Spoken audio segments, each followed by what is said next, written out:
Hello दोस्तों, unique academy में आपका स्वागत है। यूनिक एकेडमी के यूट्यूब पर आपका स्वागत है। दोस्तों, हम बात करते हैं, आज उत्तराखंड के इतिहास की बात कर रहे हैं और उत्तराखंड के इतिहास में हम एक राजवंश की बात करेंगे जिस राजवंश का नाम कार्तिकेयपुर या कत्यूरी राजवंश है।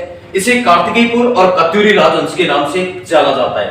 उत्तराखंड की जमीन का दोस्तों पहला ऐतिहासिक वंश माना जाता है।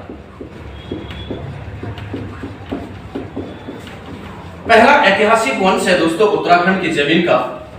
जो ये ऐतिहासिक वंश उत्तराखंड की जमीन का है, इसे कत्यूरी राजवंश की इस उत्तराखंड की जमीन पर एक बड़ी परछाई है, एक बड़ी छाप है। इस वंश के समय में राजनीतिक विस्तार के साथ साथ उत्तराखंड की जमीन का आर्थिक विस्तार भी हुआ और साथ ही साथ सांस्कृतिक उन्नति भी यहाँ पे देखने को मिली। इस वंश की पहली जानकारी कहां मिलती है दोस्तों? एक अभिलेख है जिस अभिलेख का नाम है पांडुकेश्वर अभिलेख। यह पांडुकेश्वर अभिलेख चमोली जिले के जोशीमठ नामक स्थान पर है और इस जोशीमठ अभिलेख से कत्यूरी राजवंश की हमें जानकारी मिलती है। दूसरा जो अभिलेख दोस्तों इसका मिलता है वो अभिलेख बागेश्वर से मिलता है और बागेश्वर के वैजनाथ से भी हमें कत्यूरी वंश की जानकारी मिलती है। तीसरा जो अभिलेख मिलता है दोस्तों हमारे पास वो मिलता है बालेश्वर से। बालेश्वर के अभिलेख से मिलता है, जो बालेश्वर का अभिलेख है चंपावत में। दोस्तों ध्यान दीजिएगा, स्क्रीनशॉट भी आप इसकी ले सकते हैं, समय कम है। यह बालेश्वर के चंपावत से इसकी जानकारी मिलती है। लेकिन दोस्तों बात यह है कि ये कार्तिकेयपुर वंश कत्यूरी वंश आया कहां से? उत्तराखंड के एक महान इतिहासकार है जिनका नाम शिव प्रसाद डबराल चारण है। उन्होंने बंगाल के पाल वंशों का अध्ययन किया और पाल शासकों का जब उन्होंने अध्ययन किया तो यहां से उनको यह रिजल्ट मिला, यह कंक्लूजन मिला कि कत्यूरी या कार्तिकेयपुर राजवंश के राजा खस जाति से थे। यह खस जाति की एक शाखा थी और इसी शाखा के द्वारा उत्तराखंड की जमीन पर कुछ समय के लिए राज किया गया। लोक गाथाओं में, उत्तराखंड की लोक गाथाओं में, लोक गीतों में, जागरों में इस वंश की विशेष चर्चा की गई है। इस वंश की विस्तृत जानकारी हमें यहां से भी मिलती है। इनका जो ये कार्तिकेयपुर वंश है, इनका आदि पुरुष माना जाता है सीलवाहन। इतिहासकार कहते हैं कि इनका आदि पुरुष सीलवाहन था या इनको सलीवाहन के नाम से भी जाना जाता है। ये इनके पहले पुरुष माने जाते हैं। इस अभिलेख के, इस वंश के दोस्तों 8 अभिलेख अभी तक प्राप्त हुए हैं। जिन 8 अभिलेखों में 14 शासकों के नाम मिले हुए। तो दोस्तों यहां से हमें कत्यूरी वंश की जानकारी मिलती है और इसी वंश के 4 परिवारों ने शासन किया। कार्तिकेयपुर वंश या कत्यूरी वंश के 4 परिवारों ने उत्तराखंड की जमीन पर शासन किया।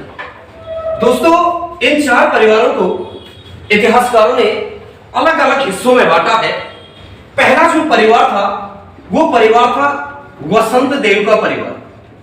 यही वसंत देव कत्यूरी वंश का या कार्तिकेयपुर वंश का संस्थापक भी है।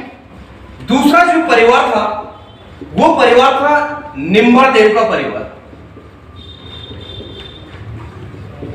और जो तीसरा परिवार शासन करता है वो है सुभिक्ष राज का परिवार।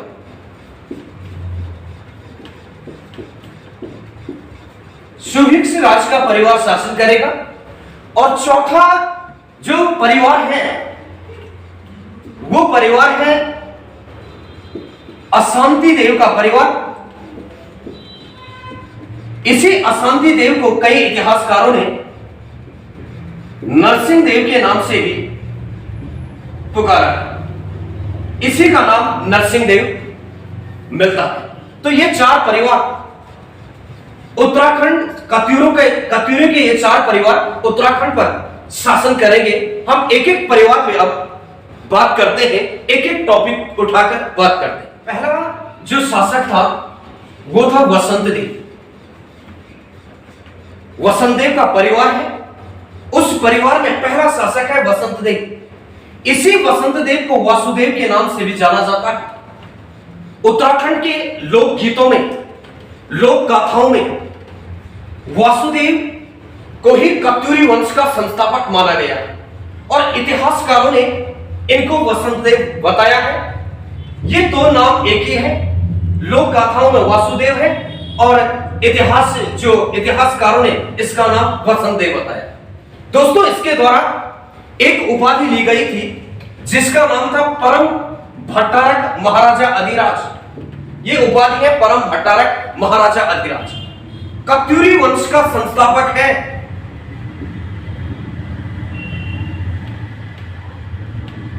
कार्तिकेय वंश का संस्थापक है। कहां से आता है दोस्तों वसंत देव?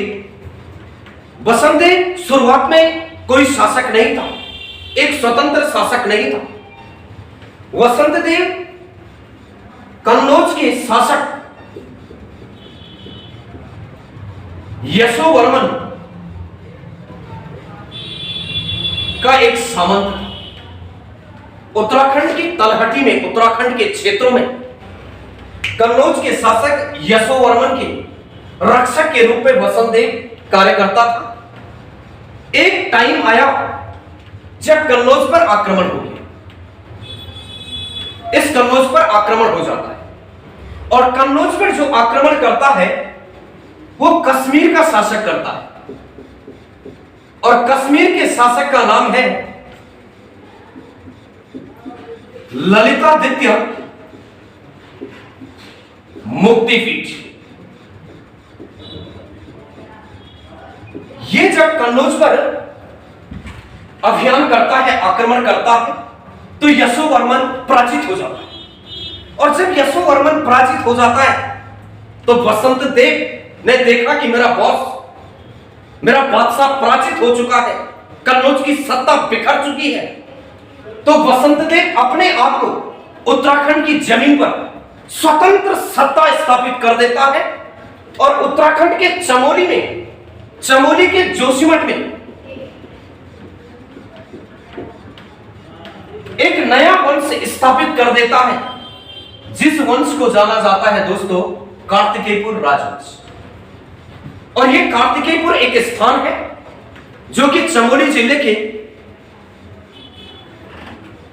जोशीमठ नामक स्थान पर। जब तक ये उत्तराखंड के जोशीमठ, चमोली जिले के जोशीमठ में सत्ता चलाएंगे तब तक ये कार्तिकेयपुर कहलाते हैं। और जब ये यहां से बागेश्वर के रणचूलाकोट कत्यूरी घाटी चले जाते हैं तब ये वहां कत्यूरी कहलाते हैं। दोनों वंश एक ही है। लेकिन दोस्तों इस वसंत देव ने उत्तराखंड में क्या किया?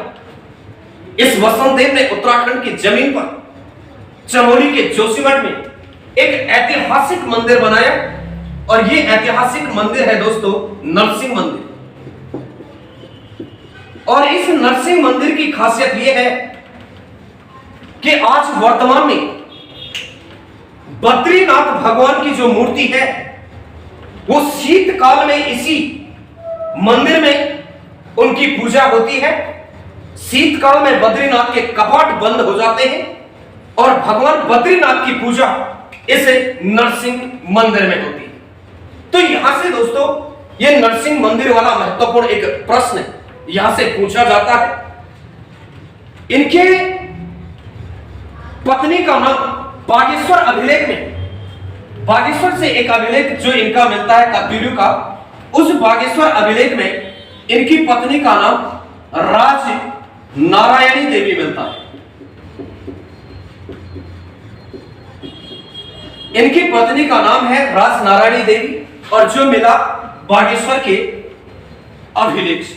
दोस्तों कार्तिकेयपुर वंश या कत्यूरी वंश का हम पहला पार्ट पढ़ चुके हैं, जिसमें हमने वसुदेव के परिवार पर चर्चा की और कत्यूरी कहां से आए, किस तरीके से उत्तराखंड में एस्टैब्लिश हुए, उस पर हमने चर्चा की। अगला जो पार्ट 2 होगा कत्यूरों का, बहुत जल्दी आपके बीच आएगा। तब तक के लिए दोस्तों आप चैनल पे बने रहें।